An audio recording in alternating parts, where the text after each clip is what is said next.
Good evening dear student, welcome to Edulux rank of online platform.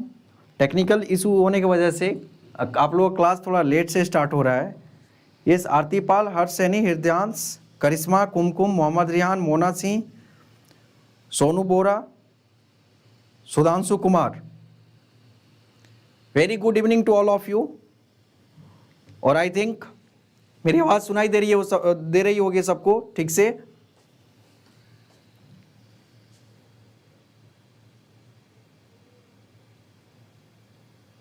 तो last class में हम लोग पढ़ रहे थे इलेक्ट्रिक फील्ड और इलेक्ट्रिक पोटेंशियल निकाल रहे थे डाइपोल, इलेक्ट्रिक डाइपोल के वजह से डिफरेंट पोजीशन पर। तो मैंने क्या किया था कि ये प्लस क्यू चार्ज था, माइनस क्यू चार्ज था, और ये सपोज मान लेते हैं प्लस क्यू चार्ज है, और ये जो है दोनों के बीच का जो डिस्टेंस हम लोगों ने लिया था वो 2a लिया था। मैंने इसके एक्सियल पोजीशन पर इलेक्ट्रिक फील्ड का वैल्यू और साथ में इलेक्ट्रिक पोटेंशियल का वैल्यू मैं निकाल लिया था लास्ट क्लास में, और फिर इसके इक्वेटोरियल पोजीशन पर भी हम लोग इलेक्ट्रिक फील्ड का वैल्यू निकाल चुके थे, और इलेक्ट्रिक फील्ड का जो वैल्यू आया था वो आया था kp/rq, और in vector form E vector equal to kp vector upon RQ आ रहा था, यही आ रहा था, सबको याद है। और ये तब इसमें कंडीशन था जब ये जो R था यहाँ से R का वैल्यू बहुत बड़ा ज़्यादा हो, किसके रिस्पेक्ट में, A के रिस्पेक्ट में।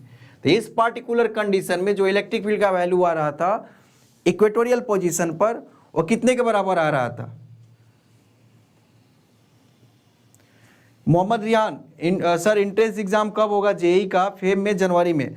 तो एक्चुअली जो है अकॉर्डिंग टू द जो सिस्टम जो बनाया गया एनटीए का, वो तो जनवरी में होना चाहिए, बट अभी कुछ कहा नहीं जा सकता है कोरोना के वजह से कि कब कोरोना आ जाए, उसके वजह से कैंसिल करना पड़े। तो अभी जो है एक फिक्स डेट बताना और फिक्स्ड मंथ बताना किस मंथ में इंट्रेंस एग्जाम होगा, ये अभी संभव नहीं होगा, बट आप तैयारी अच्छे से करो, जब भी होगा अच्छा होगा।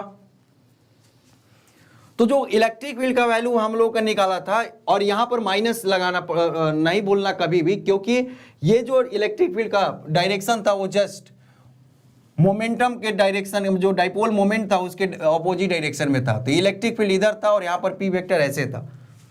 तो ये जो है kp वेक्टर अपॉन RQ था। यहां से अगर मान लेते हैं पोटेंशियल निकालें, पोटेंशियल ये मान लेते हैं पॉइंट P नाम देते हैं, potential at point P, potential at point P। तो देखो यहां इसके वजह से अगर पोटेंशियल निकालोगे इस चार्ज के वजह से, तो हो जाएगा माइनस KQ/D, प्लस इस चार्ज के वजह से निकालोगे प्लस KQ/D हो जाएगा। तो नेट पोटेंशियल का जो वैल्यू होगा वो 0 के बराबर होगा। तो जो पोटेंशियल होगा वो इक्वेटोरियल पोजीशन पर वो कितने के बराबर हो जाएगा? 0 के बराबर होगा, और इलेक्ट्रिक फील्ड का वैल्यू हो जाएगा E vector equal to minus kp vector upon RQ के बराबर होगा। तो आई थिंक सब कुछ यहाँ तक क्लियर था, किसी को डाउट नहीं था या इस यहाँ तक किसी भी पॉइंट में? फिर देखो एक चीज़ मैं बता देता हूँ, एडिशनल कुछ बता देता हूँ आप लोगों को। जैसे कि मान लेते हैं कभी कभी क्या होता है, ऐसे पूछेगा नहीं, डिराइवेशन भी मैं नहीं कराऊंगा इसका, क्योंकि ज़रूरत नहीं है। डिराइवेशन यही इलेक्ट्रिक फील्ड और पोटेंशियल का पूछता है एट एक्सियल पोजीशन और एक आपका इक्वेटोरियल पोजीशन पर बोर्ड में। लेकिन मान लेते हैं कि एक जनरल पॉइंट पर पूछ दिया जाए, एट जनरल पॉइंट। तो मान लेते हैं कि यहां पर हमारे पास सपोज ये जो है माइनस क्यू चार्ज है और यहां पर ये प्लस क्यू चार्ज है। ये दोनों के बीच का डिस्टेंस सपोज ये मान लेते हैं कि 2a के बराबर है, डिस्टेंस वही रखते हैं 2a के बराबर है। ओके, और हम जानते हैं कि कोई भी डिस्टेंसेस जो मेजर होता है वो मिड पॉइंट से मेजर किया जाता है। और डाइपोल मोमेंट का डायरेक्शन देखो, ये जो डाइपोल है इलेक्ट्रिक डाइपोल मोमेंट का डायरेक्शन होता है माइनस क्यू से प्लस क्यू। अब एक ऐसा पॉइंट या फिर एक ऐसा पोजीशन P लिए, एक ऐसा पॉइंट P लिए जिसका पोजीशन वेक्टर मान लेते हैं, या फिर दूरी जो है यहाँ से जो डिस्टेंस है इस पॉइंट से मिड पॉइंट से वो R है, और ये इसका जो पोजीशन वेक्टर इस पॉइंट के रिस्पेक्ट में, इस पॉइंट P का, और ये इलेक्ट्रिक डाइपोल मोमेंट जो है उसका डायरेक्शन मतलब पी वेक्टर का, दोनों के बीच में एंगल थीटा है। मतलब कि यहां पर कभी भी हम क्या बोले हैं कि जो डाइपोल में रेफरेंस पॉइंट कौन होता है, मिड पॉइंट होता है। रेफरेंस पॉइंट का मतलब जहां से जो भी डिस्टेंस मेजर किया जाए, एंगल मेजर किया जाए, मतलब सब कुछ वहीं से मेजर किया जाए। तो इलेक्ट्रिक डाइपोल के केस में जो मिड पॉइंट होता है वो रेफरेंस पॉइंट होता है। वो कौन होता है? रेफरेंस पॉइंट होता है। अब रेफरेंस पॉइंट हो गया, मान लेते हैं कि पॉइंट पी पर हम लोग को इलेक्ट्रिक फील्ड का वैल्यू निकालना हो या फिर पोटेंशियल का वैल्यू निकालना हो, तो इस पॉइंट के रिस्पेक्ट में मान लेते हैं कि पोजीशन वेक्टर का डायरेक्शन ऐसे होगा। डिस्टेंस तो आर के बराबर है, तो पोजीशन वेक्टर उसको वेक्टर बनाना है तो उसको एरो लगा दोगे तो ये पोजीशन वेक्टर हो गया। और यहां पर देखो ये डाइपोल मोमेंट का डायरेक्शन होगा, दोनों के बीच में एंगल कितना है? थीटा है। तो जो डायरेक्ट में यहां पर लिखता हूं, जो इलेक्ट्रिक फील्ड का जो वैल्यू होगा वो इलेक्ट्रिक फील्ड का वैल्यू होता है KP अपॉन RQ under root 3 cos square theta under root 3 cos square theta plus 1। ये डायरेक्ट फार्मूला आप याद रखो, इलेक्ट्रिक फील्ड का वैल्यू होता है ना। हालांकि इसका डिराइवेशन भी है, बट डिराइवेशन का कोई जरूरत नहीं, फालतू में टाइम वेस्ट है। और ऐसे भी क्वेश्चन पूछता भी नहीं, ज्यादातर क्वेश्चन इक्वेटोरियल पोजीशन पर और एक्सियल पोजीशन पर ही पूछता है। लेकिन हम बैकअप के लिए मैं बता दे रहा हूं कि अगर मान लेते हैं किसी जनरल पॉइंट पर पूछ ले तो आप डायरेक्ट फार्मूला याद रखो, के इलेक्ट्रिक फील्ड का वैल्यू होता है KP अपॉन RQ under root 3 cos square theta plus 1, जहां पर थीटा होगा डाइपोल मोमेंट और पोजीशन वेक्टर के बीच का एंगल होगा। पोटेंशियल के लिए मोनासी सर ये दोनों के लिए होगा, नहीं पोटेंशियल के लिए अलग होगा, ये इलेक्ट्रिक फील्ड के लिए था। पोटेंशियल के लिए होता है जो फार्मूला, वो मैं बता देता हूं। वो फार्मूला होता है KP upon R square into cos theta, KP upon R square into cos theta. तो ये जो है इलेक्ट्रिक फील्ड के लिए फार्मूला हो गया आपका, और ये जो है आपका फार्मूला हो गया इलेक्ट्रिक पोटेंशियल के लिए। तो एक जनरल पॉइंट पर आप चाहो तो इससे जो हम लोग डिराइव किए हैं उससे फॉर्मूला भी बना सकते हो, जो हम लोग मैच करा सकते हो उससे जो हम लोग डिराइव किए हैं। जैसे कि मान लेते हैं कि आप यहां पर इस पॉइंट पर अगर इलेक्ट्रिक फील्ड का वैल्यू निकालना है तो आप क्या लोगे? एक्सियल पोजीशन पर इस पर्टिकुलर केस में थीटा का वैल्यू 0 डिग्री लोगे। तो थीटा का वैल्यू 0 डिग्री लो तो इलेक्ट्रिक फील्ड का वैल्यू कितना आ जाएगा? देखो उसमें 0 डिग्री का वैल्यू पुट करो इसमें, तो कितना आ जाएगा? 2KP upon RQ, 2KP upon RQ होगा। आ रहा है कि नहीं आ रहा है? यहां पर अगर निकालो, ये यहां पर निकालोगे तो थीटा का वैल्यू कितना हो जाएगा? 90 डिग्री। तो cos थीटा का वैल्यू, cos 90 डिग्री का वैल्यू 0 होता है। तो यहां से देखो ये पूरा 0 हो गया, बच जाएगा 1, तो कितना होगा? इलेक्ट्रिक फील्ड का वैल्यू KP बाई RQ हो जाएगा। तो आप जो है कैसे भी कर सकते हो, पोटेंशियल भी करके कर सकते हो, मतलब कि ये फार्मूला लगा करके, ये फार्मूला मतलब पोटेंशियल का और इलेक्ट्रिक फील्ड का, इस फार्मूले से आप डिफरेंट पोजीशन पर निकाल सकते हो इलेक्ट्रिक फील्ड और पोटेंशियल का वैल्यू। और बाकी तो मैंने एक्सिस के लिए और इक्वेटोरियल पोजीशन के लिए निकाल ही दिया है, फार्मूला बना ही दिया है। तो आई थिंक सबको क्लियर है, किसी को डाउट नहीं है ना किसी पॉइंट में? ओके फाइन, सबको क्लियर है। नाउ देखो अब हम लोग पढ़ेंगे कि अगर इलेक्ट्रिक फील्ड को, ये सबको क्लियर है? सब लोग बता रहे हैं यस बिल्कुल सही है। ओके फाइन, आगे मैं बढ़ता हूं। अब हम लोग पढ़ेंगे कि अगर इलेक्ट्रिक फील्ड को, इलेक्ट्रिक डाइपोल को अगर इलेक्ट्रिक फील्ड में रखते हैं तो उस पर क्या क्या फर्क पड़ेगा, क्या क्या फिनोमिना होगा। तो यहां से सर जनरल पॉइंट के लिए बोर्ड में आता है, नहीं मोनासी, ज्यादातर बोर्ड में जो है आपका वही पूछेगा, इक्वेटोरियल पोजीशन और axial position.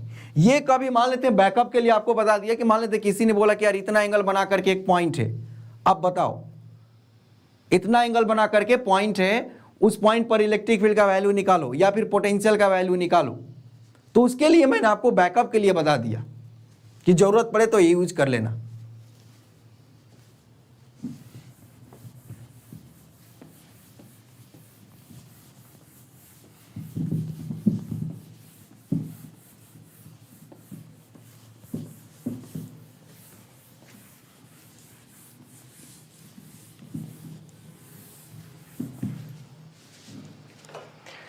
Next electric dipole.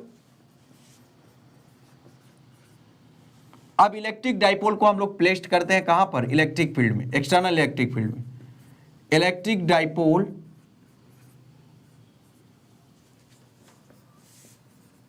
Dipole placed in external electric field. अब हम लोग देखेंगे कि अगर मान लेते हैं कि इलेक्ट्रिक डाइपोल को अगर एक्सटर्नल इलेक्ट्रिक फील्ड में रखेंगे तो क्या क्या इफेक्ट पड़ेगा उस पर, क्या क्या हो सकता है, सारा चीज अभी हम लोग देखेंगे। तो मान लेते हैं कि हमारे पास देखो ये इस तरीके से इलेक्ट्रिक फील्ड है, इस डायरेक्शन में इलेक्ट्रिक फील्ड, और इलेक्ट्रिक फील्ड का वैल्यू है E, इलेक्ट्रिक फील्ड का वैल्यू है E। अब मान लेते हैं कि इस इलेक्ट्रिक फील्ड में हम लोग एक इलेक्ट्रिक डाइपोल को रखते हैं, तो यहां पर जो है माइनस क्यू चार्ज होगा और यहां पर प्लस क्यू चार्ज होगा। दोनों के बीच का डिस्टेंस मान लेता हूं मैं कि वो डिस्टेंस है 2a डिस्टेंस है।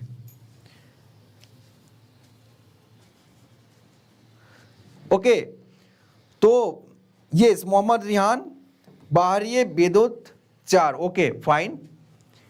तो मैं क्या करता हूं कि इस इलेक्ट्रिक फील्ड में एक इलेक्ट्रिक डाइपोल को रखा, एक का वैल्यू, एक चार्ज का वैल्यू माइनस क्यू और दूसरे चार्ज का वैल्यू है प्लस क्यू। अब देखोगे तो जो इलेक्ट्रिक डाइपोल होगा वो माइनस क्यू से प्लस क्यू के डायरेक्शन में होगा। देख रहे हो ना, इलेक्ट्रिक डाइपोल का डायरेक्शन ऐसे है। तो इलेक्ट्रिक फील्ड और डाइपोल के बीच में एंगल मान लेते हैं कितना है, यहां पर थीटा है। डाइपोल मोमेंट का जो डायरेक्शन होगा माइनस क्यू से प्लस क्यू ऐसे है और इलेक्ट्रिक फील्ड ऐसे है, तो दोनों के बीच में एंगल कितना होगा, थीटा है। दोनों के बीच में एंगल मिल गया।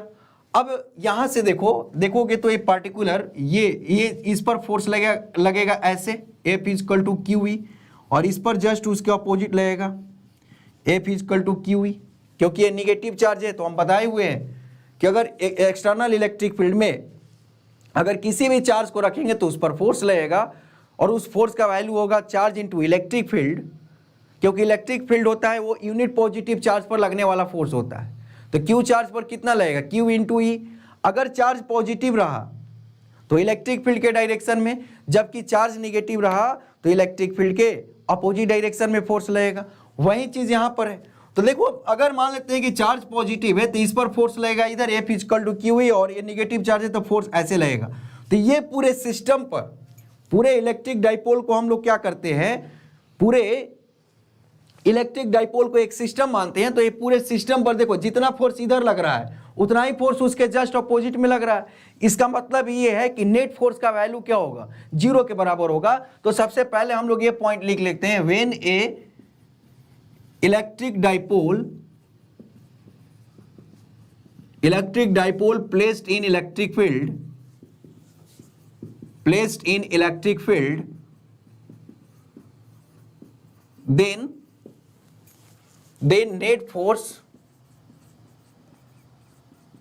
then net force on dipole is equal to 0. Net force on dipole is equal to net force on dipole is equal to 0. ये तो क्लियर हो गया ना सबको। तो जितने भी स्टूडेंट्स हैं, हर्ष सैनी, हृदयांश, करिश्मा, कुमकुम, मोहम्मद रियान, मोना सिंह, सोनू बोरा, सुधांशु कुमार, आरती पाल, कुमकुम, हर्ष सैनी, तो जितने भी स्टूडेंट्स हैं सबको क्लियर है कि नहीं। एक्चुअली जो है थोड़ा सा एरर है, एरर की वजह से सबका नाम जो नेमिंग है वो सबका नेमिंग नहीं हो पा रहा है स्क्रीन पर। ओके, बट जितने भी स्टूडेंट है सबको समझ में आ रहा है कि नहीं। तो ये नेट फोर्स का वैल्यू 0 होगा। लेकिन अब देखो मान लेते हैं कि अगर ये मान लेते हैं कि ये डाइपोल है, सपोज, तो जितना फोर्स इस पर इधर लगा और उतना ही फोर्स इधर लगाएंगे तो ये क्या हो जाएगा, मिड पॉइंट से रोटेट होगा। तो ये कहीं जाएगा नहीं, मतलब कि इस पर नेट फोर्स का तो वैल्यू 0 है, इसलिए इसके पास कोई लीनियर डिस्प्लेसमेंट नहीं होगा। लेकिन देखो ये फोर्स जब ऐसे लग रहा है और ऐसे लग रहा है तो दोनों इक्वल एंड अपोजिट है, नेट फोर्स का वैल्यू 0 हो रहा है, लेकिन वो दोनों फोर्स के लगने की वजह से ये क्या हो जाएगा, रोटेट हो जाएगा। तो ये क्या हो जाएगा, रोटेट हो जाएगा। तो इसका मतलब ये है कि जो नेट फोर्स का तो वैल्यू 0 है, लेकिन ये जो डाइपोल है ये इलेक्ट्रिक फील्ड में क्या होगा, रोटेट होगा। इलेक्ट्रिक फील्ड में क्या होगा, रोटेट होगा। और रोटेट कौन कराता है, टॉर्क। टॉर्क भी एक तरह का काइंड ऑफ फोर्स है, फोर्स का ही टाइप है जो बॉडी को रोटेशनल मोशन पर प्रोवाइड करता है। जनरली हम लोग जो है 3 तरह के फोर्सेस पढ़ते हैं।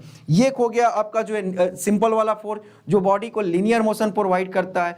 दूसरा होता है एक सेंट्रीपिटल फोर्स, आप पढ़े हो, वो बॉडी को सर्कुलर मोशन प्रोवाइड करता है। और तीसरा होता है टॉर्क जो कि बॉडी को रोटेशनल मोशन प्रोवाइड करता है। तो यहां से मैं बोल सकता हूं कि नेट फोर्स का वैल्यू तो 0 है, बट यहां पर नेट टॉर्क का वैल्यू 0 नहीं है, क्योंकि यहां पर देख रहे हो जैसे ही फोर्स लग रहा है ये उसके वजह से क्या कर रहा है, रोटेट कर रहा है। तो यहां पर हम लोग लिख सकते हैं net force on dipole is equal to 0,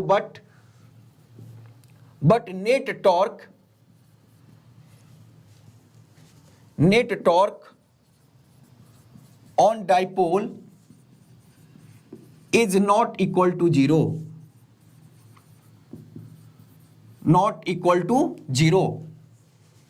हमको पता चल गया कि नेट टॉर्क का वैल्यू 0 नहीं होगा, तो अब टॉर्क का वैल्यू निकालेंगे। फोर्स का तो वैल्यू 0 है, लेकिन नेट टॉर्क का वैल्यू 0 नहीं है, तो नेट टॉर्क का वैल्यू फाइंड आउट करेंगे कि यार ये जो नेट टॉर्क हमारे पास आया है उसका वैल्यू होगा कितना जब हम इलेक्ट्रिक फील्ड में इसको रखेंगे, इलेक्ट्रिक डाइपोल को।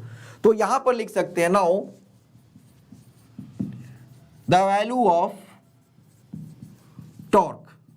अच्छा एक बात बताओ, टॉर्क इक्वल टू क्या होता है, टॉर्क इक्वल टू क्या होता है, force into perpendicular distance. Torque equal to होता है फोर्स इंटू परपेंडिकुलर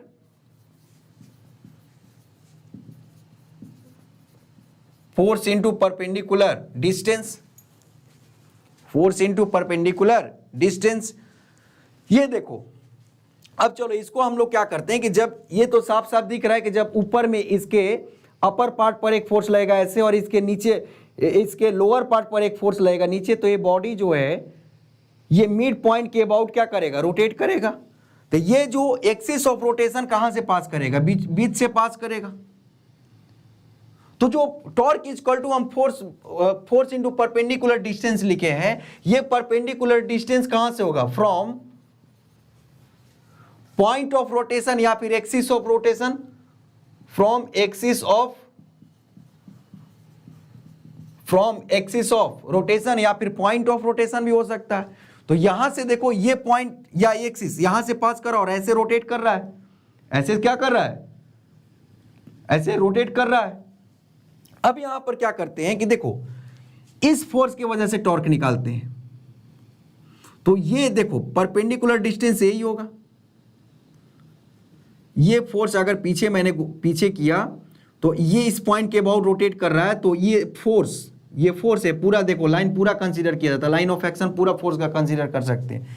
और इस यही जो एक्सिस ऑफ रोटेशन यहीं से पास कर रहा है, तो यहीं से हम लोग क्या डालेंगे, परपेंडिकुलर डालेंगे इस line of action of force पर, तो यही परपेंडिकुलर डिस्टेंस होगा। तो फोर्स का तो वैल्यू पता है, अगर ये परपेंडिकुलर डिस्टेंस मिल जाए तो हमारा काम बन जाएगा, टॉर्क निकल जाएगा।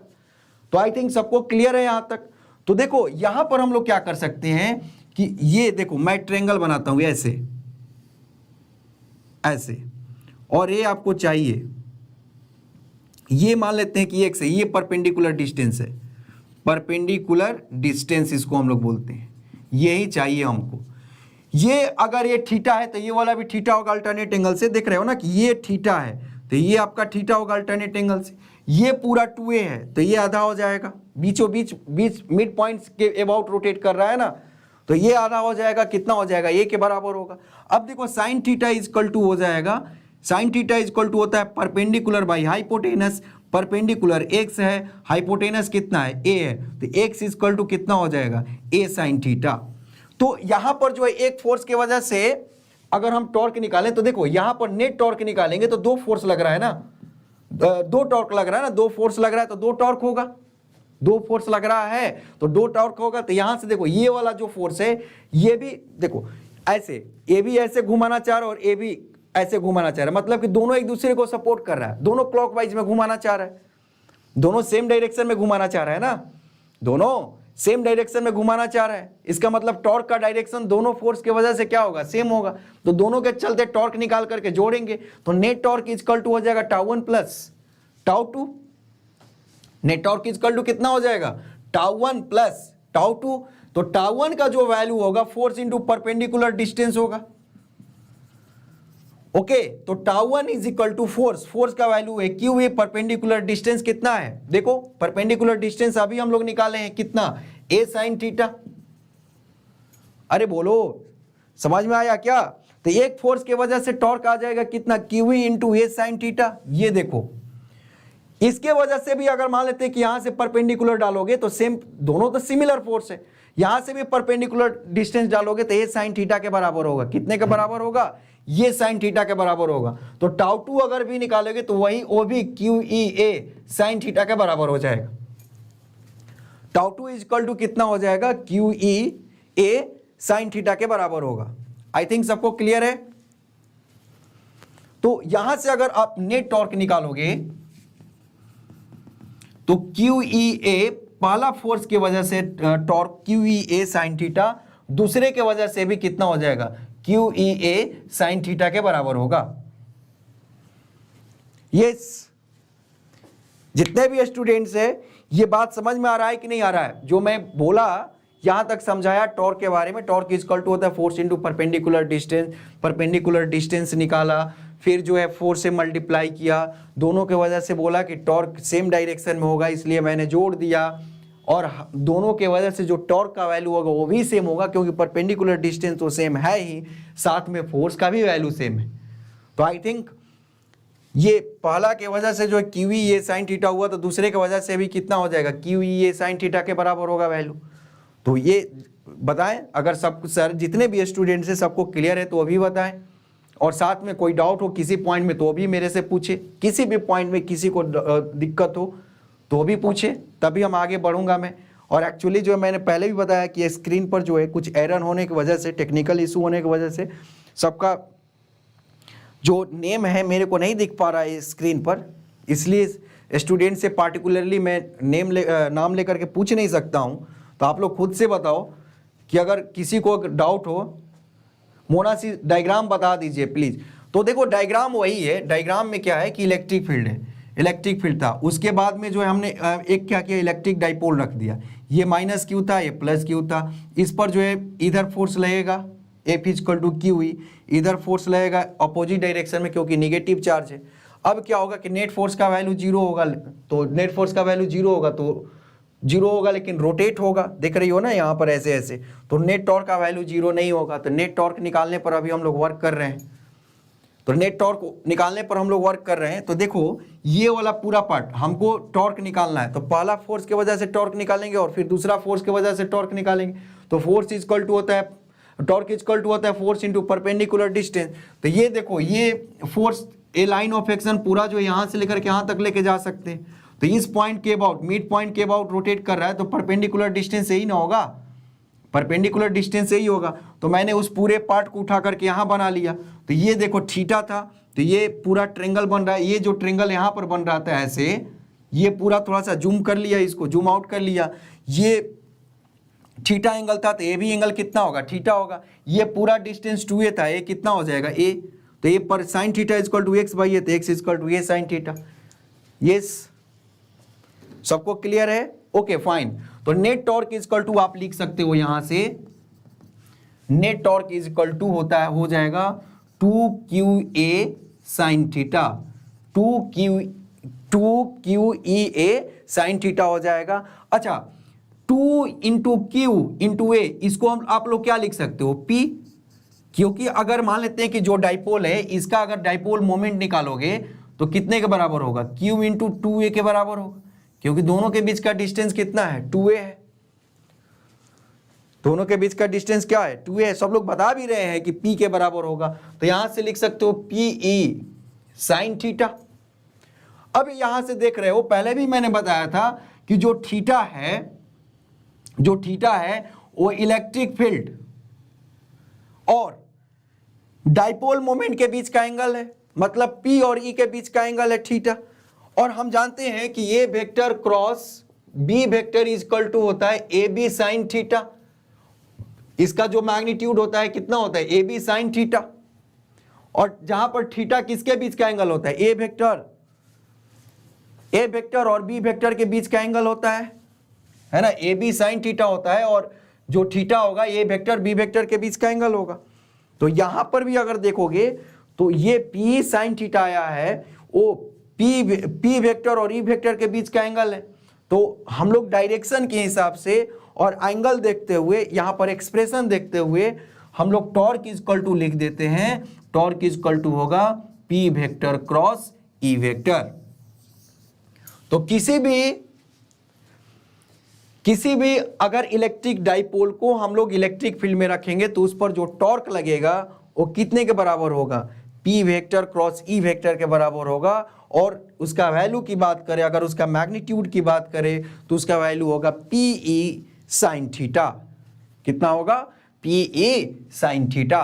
तो आई थिंक सबको क्लियर हो गया होगा। अगर किसी को अभी भी डाउट है किसी पॉइंट में तो पूछो मेरे से।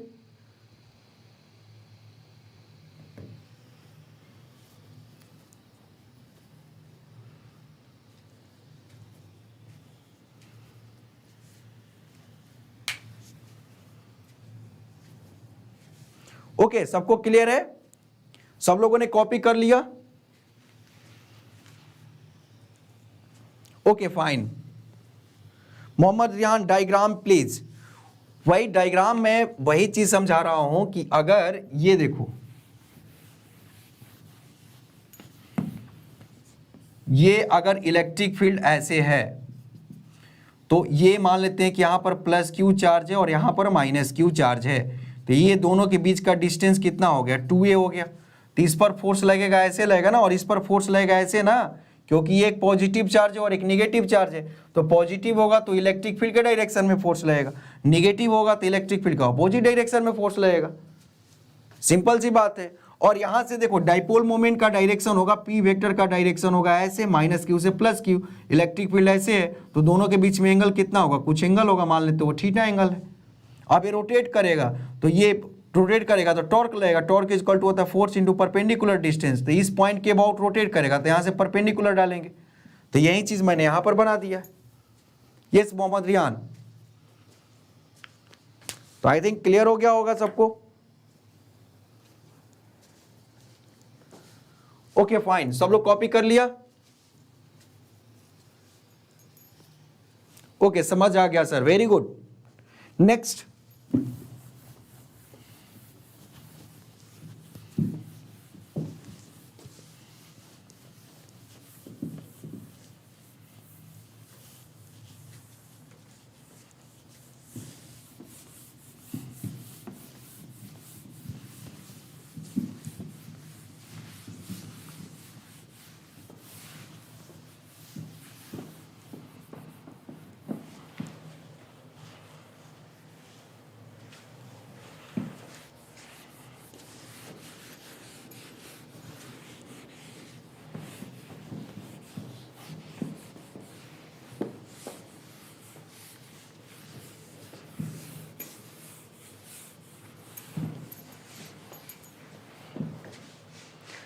Next topic,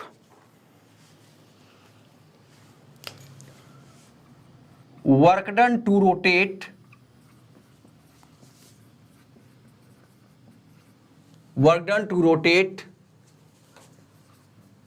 electric dipole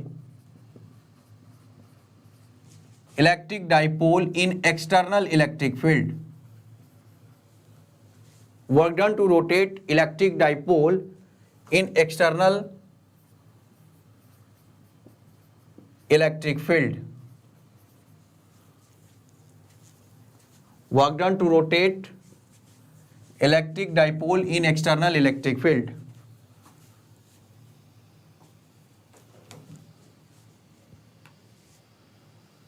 मोनासी sir, earth का पोटेंशियल जीरो क्यों होता है? अर्थ का पोटेंशियल देखो, वो जो क्या होता है कि पोटेंशियल क्या जीरो इसलिए होता है, एक्चुअली देखा जाए तो अर्थ एक तरह का एक वो निगेटिव चार्ज होता है अर्थ के पास, है ना। तो एक्चुअली होता क्या है कि उसके पास चार्ज जो डेंसिटी है, सरफेस चार्ज डेंसिटी जो अर्थ होता है उसके पास बहुत ही छोटा होता है, बहुत ही कम होता है सरफेस चार्ज डेंसिटी, लेकिन वो निगेटिव होता है तो हल्का उसका बहुत ही कम होता है ना, और वो निगेटिव के बराबर होता है। लेकिन एक प्रॉपर्टी अर्थ का ये भी है कि अगर उसको कितना भी चार्ज देते हैं ना तो उसको सबको न्यूट्रलाइज कर देता है, उसको जितने भी कितना भी चार्ज देंगे उसको न्यूट्रलाइज कर देता है। इसलिए उसको हम लोग बोलते हैं कि वो उसका पोटेंशियल क्या होगा, जीरो के बराबर होगा। इसे या तो किसी पॉजिटिव चार्ज कंडक्टर को जोड़े या फिर निगेटिव चार्ज कंडक्टर को जोड़े, सबको क्या कर देता है, न्यूट्रलाइज कर दिया जाता है। और हमेशा ही मतलब को कोई पोटेंशियल उसके पास ज़्यादा डेवलप नहीं कर पाता है। उसके पास मैंने जैसे बोला कि सरफेस चार्ज डेंसिटी बहुत कम होता है, इसके वजह से वो क्या हो जाता है कि उसका सरफेस चार्ज डेंसिटी कम होने की वजह से उसके पास चार्ज कंसीडर नहीं किया जाता, मतलब नैनो कूलम पर मीटर स्क्वायर के आसपास जो है उसका आता है, 8 नैनो कूलम पर मीटर स्क्वायर के आसपास जो है सरफेस चार्ज डेंसिटी होता है अर्थ का। ओके, तो इन्फिनिटी, यस मोनासी, कैपेसिटी हम लोग पढ़ेंगे, कैपेसिटर वहां पर हम लोग डिस्कस करेंगे, है ना, कैपेसिटी क्या होता है, मतलब कैपेसिटर क्या होता है, वो सब सारा चीज डिस्कस करेंगे। नेक्स्ट, यहां पर हम लोग क्या करेंगे, work done to rotate electric dipole in external electric field. तो सपोज मान लेते हैं कि देखो यहां पर एक्सटर्नल इलेक्ट्रिक फील्ड है और इलेक्ट्रिक फील्ड का वैल्यू ई है इस डायरेक्शन में। पहले ये इलेक्ट्रिक डाइपोल ऐसे था, ये माइनस क्यू चार्ज था और ये प्लस क्यू चार्ज था। तो ये इलेक्ट्रिक डाइपोल का डायरेक्शन देख रहे हो ना, ऐसे होगा। तो ये पहले θ1 एंगल बना रहा था, कितना बना रहा था, θ1 एंगल बना रहा था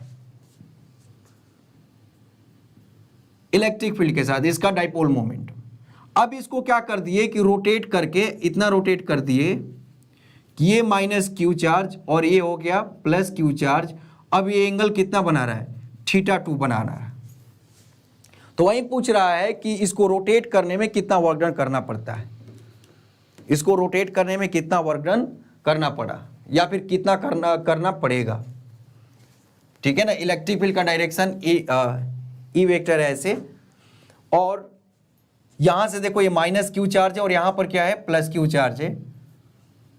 और यहां पर पहले θ1 बना रहा था और यहां पर θ2 एंगल बनाने लगा। तो वर्क डन रोटेट करने में कितना वर्क डन हुआ होगा, उसी का वैल्यू हम लोग को फाइंड आउट करना है।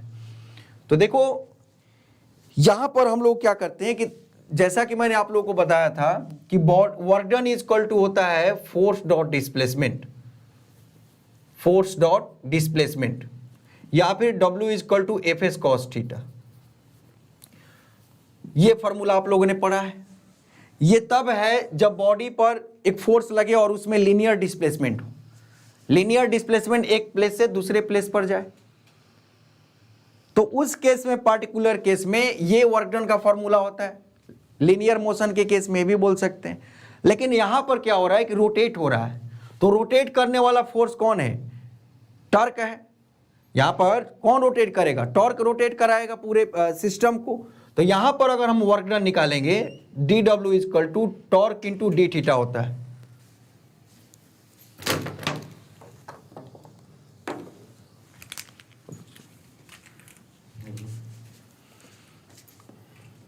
Torque is equal to dW is equal to torque into क्या हो जाएगा, डी थीटा। मतलब आप बोल सकते हो कि work done is equal to होता है force into displacement into cos theta. यहां पर मान लेते हैं कि रोटेशनल मोशन के केस में, है ना, रोटेशनल मोशन के केस में आप जो है ये करोगे, रोटेशनल मोशन के केस में टॉर्क लेना पड़ेगा, क्योंकि टॉर्क ही ऐसा एक फोर्स ऑफ काइंड होता है जो बॉडी को रोटेशनल मोशन प्रोवाइड करता है। और यहां पर जो डिस्प्लेसमेंट है वो एंगुलर डिस्प्लेसमेंट लेना पड़ेगा। यहां पर फोर्स था तो सिंपल वाला फोर्स लेते थे, और जो डिस्प्लेसमेंट लेते थे कौन सा लेते थे, लीनियर डिस्प्लेसमेंट लेते थे। लेकिन रोटेशन के केस में यहां पर जो वर्क डन निकालने के लिए हम लोग टॉर्क लेंगे और एंगुलर डिस्प्लेसमेंट लेंगे। तो यहां से हम लोग लिख सकते हैं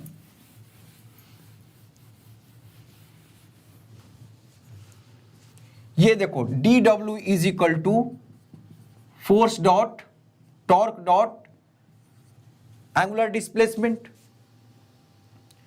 और हमको जो है क्या करना पड़ेगा, पूरा वर्क डन निकालना पड़ेगा, रोटेट करने के लिए दोनों साइड इंटीग्रेट करना पड़ेगा। तो टॉर्क इज इक्वल टू, यहां से देखो torque into D theta into cos 0 degree होगा, क्योंकि जिधर अभी इस पर्टिकुलर केस में जिधर टॉर्क का डायरेक्शन होगा उधर ही एंगुलर डिस्प्लेसमेंट भी होगा। मतलब अभी देख रहे हो कि टॉर्क और एंगुलर डिस्प्लेसमेंट का डायरेक्शन सेम है, इसलिए थीटा का वैल्यू 0 डिग्री मैंने कर लिया।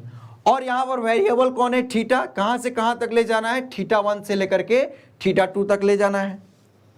यस मोहम्मद रियान, वही चीज मैंने लिख लिया कि θ1 से θ1 से θ2 तक रोटेट करना है, θ1 से θ2 तक क्या करना है, रोटेट करना हम लोग को। तो यहां पर वेरिएबल देख रहे हो ना, थीटा है, तो θ1 का वैल्यू मैंने लिमिट पुट कर दिया, θ1 से लेकर कहां तक, θ2 तक। यहां से W इज इक्वल टू हो जाएगा, टॉर्क के जगह पर आप लोग क्या लिख सकते हो, P sine theta into D theta, torque के जगह पर, क्योंकि अभी अभी हम बताएं टॉर्क इज इक्वल टू कितना होता है, P साइन थीटा होता है। वेरिएबल कौन है, थीटा, कहां से कहां तक, θ1 से लेकर के θ2 तक। अब यहां से P और E ये कांस्टेंट है, इसको मैंने बाहर ले लिया, P और E ये कांस्टेंट है, इसको मैंने क्या कर लिया, बाहर ले लिया। अब ये साइन थीटा का जो इंटीग्रेशन होता है वो माइनस कॉस थीटा होता है, और यहां पर वैल्यू जो है θ1 है और यहां पर θ2 है। अब लिमिट पुट करो, ये करिश्मा सी आप कुछ पूछना चाह रही हो, किसी को डाउट किसी पॉइंट में, जितने भी स्टूडेंट्स हैं यहां तक किसी को डाउट नहीं है ना, मैंने जो लिमिट पुट किया है θ1 से θ2, torque W is equal to, मतलब जो वर्क डन है रोटेट करने में θ1 से θ2 ये यही होगा। P कांस्टेंट है तो उसको मैंने बाहर ले लिया, साइन थीटा का इंटीग्रेशन माइनस कॉस थीटा होगा और θ1 से θ2 तक जाएगा। तो यहां से मैं लिख सकता हूं W is equal to PE minus cos θ1 या माइनस कॉस θ2 माइनस कॉस θ1, यही होगा,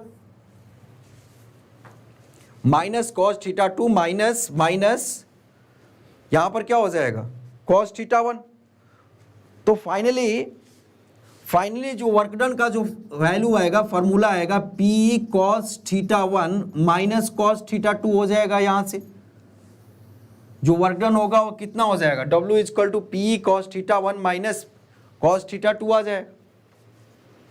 yes Mohammad Riyan, very good. बाकी स्टूडेंट्स भी होता है, हृदयांश, हर्ष सैनी, करिश्मा, कुमकुम, मोहम्मद सामी, मोना सिंह, सोनू बोरा, सुधांशु, आरतीपाल, करिश्मा सिंह, मोना सिंह। व्हाट कांस्टेंट कैसे पहचाने, यहां पर कांस्टेंट कहां है, अरे ये P का जो वैल्यू है, देखो इलेक्ट्रिक फील्ड तो बाहर पहले से एक्सटर्नल है, ये इलेक्ट्रिक फील्ड का वैल्यू चेंज थोड़ी हो रहा है, ये कांस्टेंट है। यहां पर जो डाइपोल मोमेंट होता है वो Q इंटू कितने के बराबर होगा, Q इंटू 2A के बराबर होगा। तो ये तो कांस्टेंट ही है ना, इसमें थोड़ी कोई चेंजिंग हो रहा है।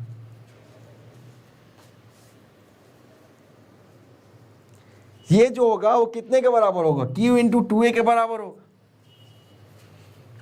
तो मैंने तो कांस्टेंट ही रखूंगा ना वहां पर वैल्यू। मोना सिंह, यस बिल्कुल क्लियर है सर। हृदयांश कुमार गोला, ये सर बिल्कुल साफ है, ओके फाइन। किसी और स्टूडेंट को कोई डाउट किसी भी पॉइंट में?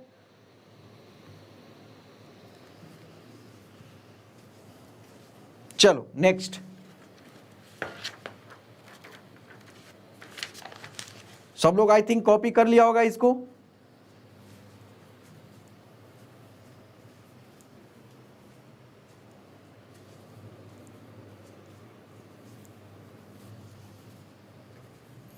Okay fine.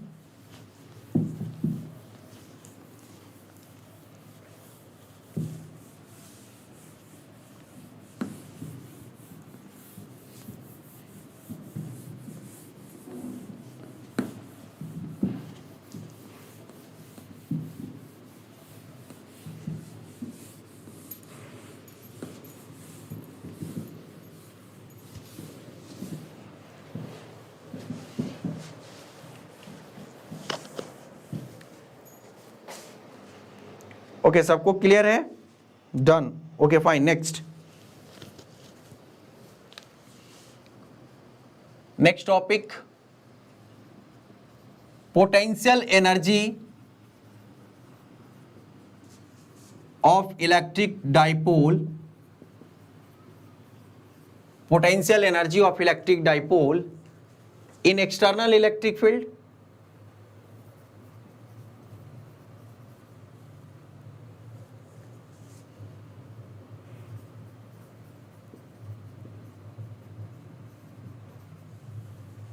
Potential energy of electric dipole in external electric field. देखो इलेक्ट्रिक फील्ड है और इलेक्ट्रिक डाइपोल को रखेंगे। इलेक्ट्रिक डाइपोल के पास क्या है, दो दो चार्ज है, तो इलेक्ट्रिक डाइपोल के पास दो दो चार्ज है और साथ में इलेक्ट्रिक फील्ड भी प्रेजेंट है। तो जब उसको इलेक्ट्रिक फील्ड में जब इलेक्ट्रिक डाइपोल को रखेंगे तो 100% उसके पास इलेक्ट्रिकल पोटेंशियल एनर्जी होगा। अब वहीं जो है इलेक्ट्रिकल पोटेंशियल एनर्जी का वैल्यू निकालना है। तो यहां पर मान लेते हैं कि ये सपोज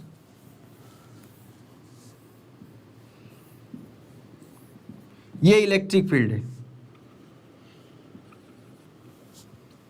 और इसमें जो है एक इलेक्ट्रिक डाइपोल रखा गया है प्लस क्यू और ए माइनस क्यू, और ये जो डिस्टेंस है इलेक्ट्रिक फील्ड और डाइपोल मोमेंट के बीच में एंगल कितना है, थीटा है। तो इस पोजीशन पर इलेक्ट्रिक पोटेंशियल एनर्जी का वैल्यू कितना होगा इलेक्ट्रिक डाइपोल के पास, वो निकालना है। मतलब इलेक्ट्रिक पोटेंशियल एनर्जी का वैल्यू निकालना है इस पार्टिकुलर केस में, इस पार्टिकुलर कंडीशन में। ओके, नाउ देखो हम बताए थे इलेक्ट्रिक पोटेंशियल जब स्टार्ट किए थे तो मैंने एक बात बोली थी कि अगर किसी भी पॉइंट पर इलेक्ट्रिक पोटेंशियल का वैल्यू निकालना है तो आप क्या करोगे कि यूनिट पॉजिटिव चार्ज को इन्फिनिटी से लाओगे उस पॉइंट पर। मतलब किसी भी पॉइंट पर इलेक्ट्रिक पोटेंशियल का वैल्यू निकालना है तो उस point per unit positive charge को इन्फिनिटी से लाओगे। उस पॉइंट पर लाने में जितना वर्क डन होगा वहीं उस पॉइंट पर इलेक्ट्रिक पोटेंशियल का वैल्यू होगा। और मैंने ये भी बोला था कि कांस्टेंट वेलोसिटी से लाना है, मतलब कांस्टेंट स्पीड से लाना है, ताकि जो है उसका काइनेटिक एनर्जी चेंज ना करे। ये सब सारा चीज वहां पर डिस्कस कर लिए थे। लेकिन यहां पर एक चीज मैंने ये भी डिस्कस किया था, यार इन्फिनिटी को ही क्यों माना गया रेफरेंस, इन्फिनिटी से ही क्यों लाया गया? क्योंकि वहां पर एक मैंने फिर बात बोला था, इन्फिनिटी से इसलिए लाया गया क्योंकि इन्फिनिटी पर इलेक्ट्रिक पोटेंशियल का वैल्यू क्या होता है, जीरो होता है, इसलिए वहां उसको रेफरेंस माना गया। जैसे कि यहां पर क्या होता है कि देखो कोऑर्डिनेट सिस्टम में ऑरिजिन को क्यों माना जाता है, ऑरिजिन से ही क्यों हर चीज मेजर किया जाता है, उसी को क्यों रेफरेंस माना जाता है ऑरिजिन को, क्योंकि उसका कोऑर्डिनेट होता है 0 0 0, मतलब x का भी वैल्यू 0, y का भी वैल्यू 0, z का भी वैल्यू 0, मतलब वहीं से किसी भी चीज का क्या हो रहा है, मतलब स्टार्टिंग हो रहा है, वही स्टार्टिंग पॉइंट है, मेजरमेंट हो रहा है। तो यहां पर क्या होता है इस केस में कि जब इन्फिनिटी से पॉइंट यूनिट पॉजिटिव चार्ज को लाना था किसी पॉइंट पर, तो वहां पर क्या था कि वहां पर जो पोटेंशियल था 0 होता है, इसलिए उसको रेफरेंस पॉइंट माने थे। अब इस पार्टिकुलर केस में सोचो कि अगर मान लेते हैं कि अगर ये इलेक्ट्रिक फील्ड है, इस तरीके से इलेक्ट्रिक फील्ड है और यहां पर इलेक्ट्रिक फील्ड अगर देखोगे तो माइनस प्लस क्यू चार्ज है और यहां पर माइनस क्यू चार्ज है, ये पार्टिकुलर केस में। तो अभी देखोगे कि ये कितना डिग्री का एंगल बना रहा है, ये जो इलेक्ट्रिक डाइपोल है, ये इलेक्ट्रिक डाइपोल है, ये इलेक्ट्रिक फील्ड के साथ अभी कितना एंगल बना रहा है, 90 डिग्री का एंगल बना रहा है। कितना डिग्री का एंगल बना रहा है, 90 डिग्री का एंगल बना रहा है। अच्छा, इस पार्टिकुलर केस में ये पोटेंशियल एनर्जी बताओ इस सिस्टम का कितने के बराबर होगा, 0 के बराबर होगा, क्योंकि जो पोजीशन पॉजिटिव चार्ज का है और वही पोजीशन निगेटिव चार्ज का भी है। तो जो पोजीशन पॉजिटिव चार्ज का और जो पोजीशन निगेटिव चार्ज का और दोनों चार्ज का वैल्यू सेम है, दैट मींस इसका जितना पोटेंशियल एनर्जी होगा उतना ही इसका पोटेंशियल एनर्जी होगा। तो पूरे डाइपोल सिस्टम का यहां पर पोटेंशियल एनर्जी कितने के बराबर हो जाएगा, 0 के बराबर हो जाएगा पूरे डाइपोल सिस्टम का। तो पोटेंशियल एनर्जी 0 के बराबर हो गया। तो अब यहां पर मान लेते हैं कि जो इस पार्टिकुलर केस में जो डाइपोल है उसका डाइपोल मोमेंटम इलेक्ट्रिक फील्ड के साथ थीटा एंगल बना रहा है, तो इस पार्टिकुलर पोजीशन में अगर हमको पोटेंशियल एनर्जी निकालना होगा तो हम लोग ये बोलेंगे कि हमको वर्क डन करना पड़ेगा। कहां से? मतलब कि ये 90 डिग्री जब एंगल बनाएगा और 90 डिग्री से ये थीटा एंगल जब बनाएगा, इसको रोटेट करने में जितना वर्क डन करना पड़ेगा वही इस डाइपोल जो है इलेक्ट्रिक डाइपोल है वही इसका क्या हो जाएगा? पोटेंशियल एनर्जी होगा। क्या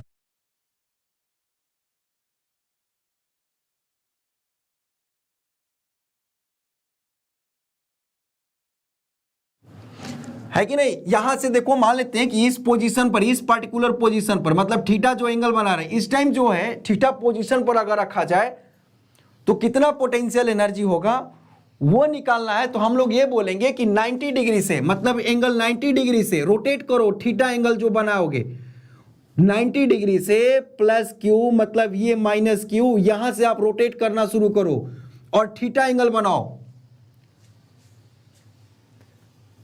इलेक्ट्रिक फील्ड के साथ, और जितना वर्क डन होगा वही इसका पोटेंशियल एनर्जी का वैल्यू होगा इस पूरे डाइपोल के पास। क्योंकि ये इसको, इसमें 90 डिग्री को रेफरेंस क्यों माना गया? क्योंकि 90 डिग्री का जब एंगल बनाएगा उस टाइम जो पोटेंशियल एनर्जी होगा सिस्टम का वो कितने के बराबर होगा? 0 के बराबर होगा। तो यहां से मैं बोल सकता हूं कि आपको वर्क डन अभी निकालना सिखाया था, work done is equal to आया था P sin theta into D theta. अब जो है इनिशियल पोजीशन कितना होगा? 90 डिग्री होगा। 90 डिग्री से कितना ले जाना है? थीटा। तो आप 90 डिग्री से थीटा ले जाने में जितना वर्क डन होगा वही इस पार्टिकुलर पोजीशन पर, मतलब कि ये थीटा एंगल बनाएगा इलेक्ट्रिक फील्ड के साथ, वही वर्क डन का वैल्यू होगा। तो आई थिंक सबको समझ में आया है कि नहीं? या फिर किसी को डाउट है किसी पॉइंट में तो पूछो मेरे से, मैं आप लोगों का वेट कर रहा हूं कि किसी भी पॉइंट पर अगर आपको कंसेप्चुअली कंफ्यूजन हो रहा है तो पूछो आप लोगों का, मैं वेट कर रहा हूं। जितने भी स्टूडेंट्स हैं, मैं नाम तो नहीं बोल सकता हूं क्योंकि स्क्रीन पर दिख ही नहीं रहा है पूरी तरीके से। ओके, तो आगे मैं बढ़ता हूं। तो ये समझ गया ना कि 90 डिग्री को क्यों, या फिर π/2 को क्यों मैंने रेफरेंस लिया? क्योंकि उस कंडीशन में जो पूरे सिस्टम का पोटेंशियल एनर्जी है, पूरा डाइपोल का एनर्जी है, पोटेंशियल एनर्जी, वो 0 के बराबर है। अब मैं यहां से वर्क डन निकालता हूं। Work done is equal to, देखो ये PE कांस्टेंट हो गया और साइन थीटा का जो इंटीग्रेशन होगा माइनस कॉस थीटा होगा, माइनस कॉस थीटा, और ये जो हो जाएगा 90 डिग्री और ये हो जाएगा कितना? थीटा। तो W is equal to PE minus cos 90 degree, है ना, माइनस कॉस 90 डिग्री यहां पर हो जाएगा। ये एक सेकेंड, माइनस कॉस थीटा होगा पहले, minus cos theta minus minus cos 90 degree हो जाएगा। तो W इज इक्वल टू हो जाएगा minus PE cos, W is equal to minus PE cos theta. यही वर्क डन का वैल्यू होगा, यही क्या होगा? वर्क डन का वैल्यू होगा। तो यहां से आप देख रहे हो कि ये जो थीटा है वो angle between P vector and E vector है। अगर ये भी आप जानते हो कि ये vector dot V vector is equal to होता है AB cos थीटा, जहां पर थीटा A वेक्टर और B वेक्टर के बीच का एंगल होता है, जहां पर A वेक्टर और B वेक्टर के बीच का एंगल होता है। तो यहां से हम लोग क्या लिख सकते हैं? वर्क डन जो वर्क डन होगा और यही पोटेंशियल एनर्जी होगा, जो वर्क डन आया है वही पोटेंशियल एनर्जी होगा इलेक्ट्रिक डाइपोल मोमेंट का, इलेक्ट्रिक डाइपोल का, और इसको हम लोग लिख सकते हैं P vector dot E vector. Potential energy equal to कितना हो जाएगा? Minus P vector dot E vector. तो किसी भी डाइपोल को रखते हो इलेक्ट्रिक फील्ड में, एक्सटर्नल इलेक्ट्रिक फील्ड में, अगर वो इलेक्ट्रिक फील्ड के साथ उसका डाइपोल मोमेंट थीटा एंगल बनाता है तो जो पोटेंशियल एनर्जी होगा ये भी पोटेंशियल एनर्जी होगा। पोटेंशियल एनर्जी कितने के बराबर होगा? माइनस PE कॉस थीटा के बराबर होगा। तो आई थिंक सबको क्लियर हो गया, या किसी को अभी भी डाउट है? किसी को डाउट तो नहीं है ना किसी भी पॉइंट में?